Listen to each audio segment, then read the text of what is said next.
Hello friends, आपका मेरी channel सबसे अलग कुछ नया में स्वागत है। आज मैं आपसे डिस्कस करना चाहूँगी यूकेजी सिलेबस। देखिए लास्ट वीडियो में हमने डिस्कस किया था LKG syllabus and nursery syllabus. आज मैं लेकर आई हूँ यूकेजी सिलेबस, जिसमें हम Hindi, English, maths and EVS GK से रिलेटेड कुछ इंपॉर्टेंट चीज़ें डिस्कस करेंगे।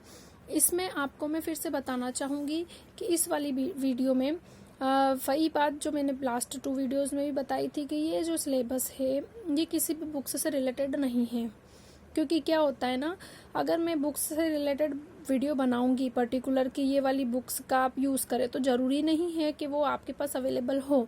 तो ये जो सिलेबस है या विदाउट बुक्स के अपने बच्चों को घर पर बैठकर आराम से प्रिपरेशन करवा सकते हैं।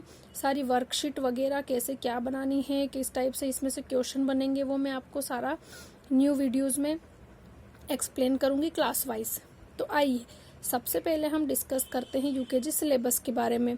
अभी हम 1 बाय 1 सारे सिलेबस डिस्कस कर रहे हैं, फिर हम एक एक सब्जेक्ट का एक एक क्लास का टॉपिक उठा के उसके बारे में मैं वीडियो बनाऊंगी। तब आपको एक एक सारी चीज़ें क्लियर होती जाएंगी। आप मेरी चैनल से जुड़िए, आपको समझ में आते जाएगा क्या क्या आगे में जो वीडियो मैं बनाती जाऊँगी आपके पास आती जाएंगी। देखिए सबसे पहले हिंदी में क्या इम्पोर्टेंट है। देखिए सबसे पहले सारी मात्राएं अ से अह तक। अगर अ से अह तक आ की, ई की, बड़े ई, छोटा ऊ, बड़ा ऊ, ए, ऐ, ओ, औ, ये सारी मात्राएं जब बच्चों को अच्छे से आइडेंटिफाई हो जाएंगी, इन सब चीज़ों की अच्छे से पहचान हो जाएगी, तो बच्चा आराम से इजीली हिंदी को पढ़ सकता है। हिंदी पढ़ने के लिए सबसे ज़रूरी है मात्राएं, और मात्राएं यूकेजी क्लास में हमको करवानी है। इतना आप आराम से घर बैठ के विदाउट बुक्स से अपने बच्चों को घर पे पढ़ा सकते हैं। अब इतना सब कुछ हो गया, इसमें फिर से मैं एक बात कहूँगी कि जैसे मैंने नर्सरी क्लास एलकेजी में भी कही कि आइडेंटिफिकेशन, सेम इसमें हमको आइडेंटिफिकेशन किसका कराना है, सारी मात्राओं का। एक और सबसे ज़रूरी बात कि सबसे पहले आप क्या करेंगे, बच्चों को यूकेजी के पहले नर्सरी एंड एलकेजी का सिलेबस रिवाइज करवाएंगे, देन हम यूकेजी इसका सिलेबस स्टार्ट करेंगे। देखिए सेकंड हमारा है चित्रों को पहचान कर नाम लिखना।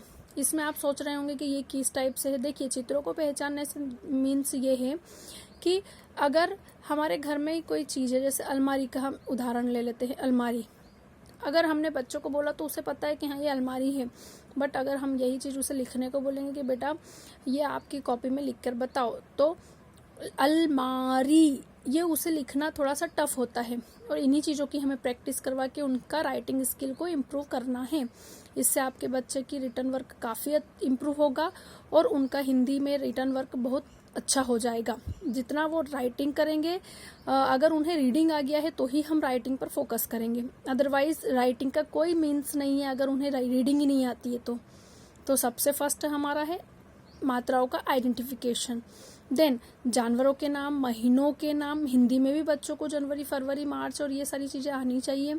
त्योहारों के नाम, जितने भी फेस्टिवल्स हम लोगों के यहाँ सेलिब्रेट होते हैं, वो किसी से भी रिलीजन से रिलेटेड हो, नो प्रॉब्लम, बट सारे त्योहारों के बारे में बच्चों को पता होना चाहिए।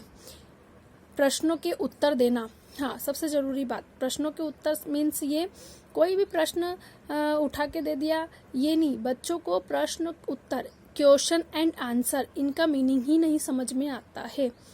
अगर हम उनसे पूछेंगे कि बेटा आपका नाम क्या है, वो उत्तर दे देंगे, बट उन्हें यह नहीं पता होता है कि प्रश्न क्या है और उत्तर क्या है। तो उनको सबसे पहले तो प्रश्न और उत्तर इन दोनों का मतलब समझाएं, देन उनसे बार बार क्वेश्चन कीजिए और आंसर सही देने के बाद उन्हें समझाइए कि यही होता है प्रश्न एंड उत्तर। देन कविता एंड कहानी।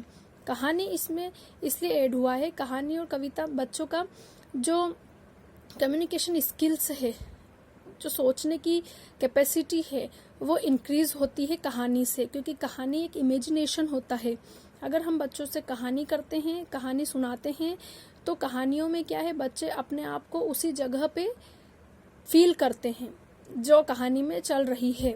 इसीलिए आपने देखा होगा बच्चे ज़्यादातर कार्टून देखना पसंद करते हैं, क्योंकि वो एक ऐसा एटमॉस्फेयर होता है, एनवायरनमेंट होता है कि बच्चे उसे पसंद करते हैं। इसीलिए स्टोरी अगर हम सुनाते हैं तो सेम रिपीट बच्चों से करवाइए, ताकि उनका भी जो सोचने समझने की जो कैपेसिटी है, क्षमता है, वो इंक्रीज़ होगी। ये तो थी हिंदी की बात। अब हम करते हैं इंग्लिश की बात। इंग्लिश में सेम वही चीज़, नर्सरी एलकेजी का रिवाइज करवाइए, रिवीजन करवाइए। देन हमें इसमें इंग्लिश में 3rd and 4th cursive writing alphabet करवाना है। इसमें हमारे बच्चों की राइटिंग, रिटन वर्क, इन सभी पे हमको काम करना है। इसमें थोड़ा ग्रामर का लेवल बढ़ जाएगा। हमें बच्चों को आर्टिकल ए एन द के बारे में बताना है। बच्चों को these, that, these, those, opposites, singular, plural, who, WH words जो भी हैं उन सभी का अच्छे से नॉलेज देना है। हो जाएगा, एकदम से नहीं होगा पर धीरे धीरे होगा। बच्चों को आते हैं मैथ्स पे। इंग्लिश में और भी चीज़ें होंगी जो मैं आपको जब वीडियो बनाऊंगी टॉपिक की तो आपको बताती जाऊंगी। मैथ्स में देखिए, नंबर सेम रहेंगे 1 to 100। नंबर नेम्स 1 से 20 तक आएंगे। Ascending, descending, before, after, between numbers, shapes, money, addition, subtraction, small and biggest number. बच्चों को इसमें भी आइडेंटिफाई करना अच्छे से आना चाहिए, कौन सा नंबर बिगेस्ट है, कौन सा नंबर स्मॉल है। एडिशन, सब्सट्रैक्शन में बिल्कुल भी डाउट नहीं होना चाहिए। मनी, अगर हमने बच्चे को प्रैक्टिकली नॉलेज ज़रूर दीजिए आप, ताकि बच्चों के साथ आप घर में गेम्स वगैरह कीजिए कि अगर आपने कुछ उन्हें सामान लाने के लिए बोला है मार्केट में या कुछ भी, छोटे से बच्चे को ये थोड़ा सा आपको ऐसा लगेगा कि इतना टफ काम बच्चों को, बट ऐसा नहीं है। हमारे बच्चों को सब चीज़ें आनी चाहिए। मनी एटलीस्ट 5 and 10 रुपीज़ का चेंज वगैरह ये उन्हें समझ में आना चाहिए। शेप्स के बारे में भी उन्हें अच्छे से नॉलेज होना चाहिए। तो ये थी मैथ्स की बात। अब EVS एंड GK, इसमें बच्चों को सेम सारी चीज़ें वही रहेंगी जो मैंने नर्सरी एंड LKG में भी बताई थी। जो भी हमारे इन्वायरमेंट से रिलेटेड हैं सारी चीज़ें, animals name, domestic, wild animals, house hold items, छोटे छोटे इंग्लिश वर्ड्स वो भी मैं बताऊंगी। इंट्रोडक्शन, सेल्फ इंट्रोडक्शन, अपने पेरेंट्स वगैरह के बारे में अच्छे से बच्चों को नॉलेज होना चाहिए। अपने घर का एड्रेस, मोबाइल नंबर, ये सारी चीज़ें बच्चों को आनी चाहिए। और मैं जब इसकी वीडियो बनाऊंगी तो आपको बताऊंगी कि क्या ज़रूरी है। थैंक यू सो मच मेरी वीडियो देखने के लिए। प्लीज़ मेरी चैनल को सब्सक्राइब कीजिए। नीचे जो बेल आइकॉन दिख रहा है उसे प्रेस कीजिए और लाइक एंड कमेंट कीजिए। प्लीज़ शेयर कीजिए। Thank you so much.